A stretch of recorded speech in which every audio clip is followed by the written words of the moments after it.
আমি ওই অত্র মাদ্রাসার এখন আলহামদুলিল্লাহ একজন নগণ্য খাদেম হিসেবে, শিক্ষক হিসেবে আছি আলহামদুলিল্লাহ। উপকারী এলেমটা কি? ইসালে সওয়াব, এটা হলো আরবি শব্দ। ইসালে মানে পৌঁছানো, আর সওয়াব মানে প্রতিদান। এই ইসালে সওয়াবটা আমরা কিভাবে পৌঁছাবো? হাদিস শরীফের মধ্যে আছে, আব্দুল্লাহ ইবনে আব্বাস রাদিয়াল্লাহু তাআলা আনহু থেকে বর্ণিত, তিনি বলেন যে মানুষ মারা যাবার পরে তার সমস্ত সওয়াবের আমলগুলা বন্ধ হয়ে যায়, মাত্র 3টি সওয়াবের আমল জারি থাকে। একটি হলো সাদাকা, যেটা সে দুনিয়ার বুকে দান সদকা করে যাবে, এটার সওয়াবটুকু তার রূহে যেতে থাকবে, তার কাছে পৌঁছানো হয়, এটা হলো ইসালে সওয়াব। আরেকটি হলো উপকারী ইলম।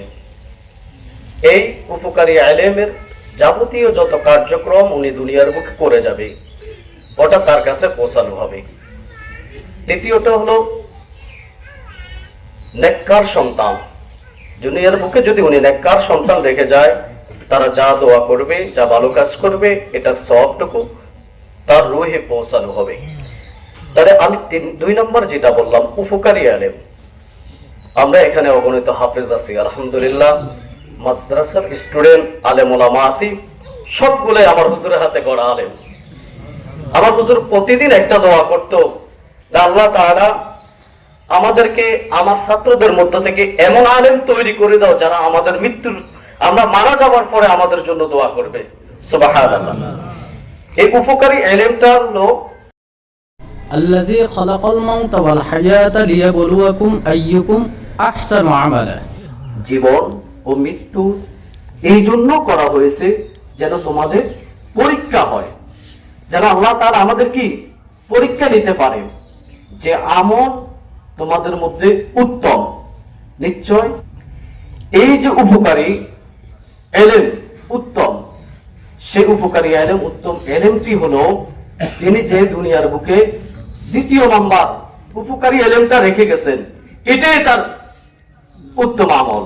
সুবহানাল্লাহ বলবেন না? আমার মনে পড়ে আমার উস্তাদ আল্লামা হাফেজ রফিকুল ইসলাম, উনি একজন জান্নাতি মানুষ। 2য় নাম্বার উপকারী ইলম দিয়ে, আল্লাহ তাআলার কোরআনের আয়াত দিয়ে ইসালে সওয়াবের কথা আমরা যেটা বলি, এই উপকারী ইলম দিয়ে উনি জান্নাতি হওয়ার একজন মানুষ। আমরা এখন দোয়া করব। আমি নগণ্য ওনার একজন ছাত্র, দোয়া করার জন্য বলা হয়েছে। আলহামদুলিল্লাহ এখন দোয়া করব আমরা আমাদের উস্তাদের জন্য।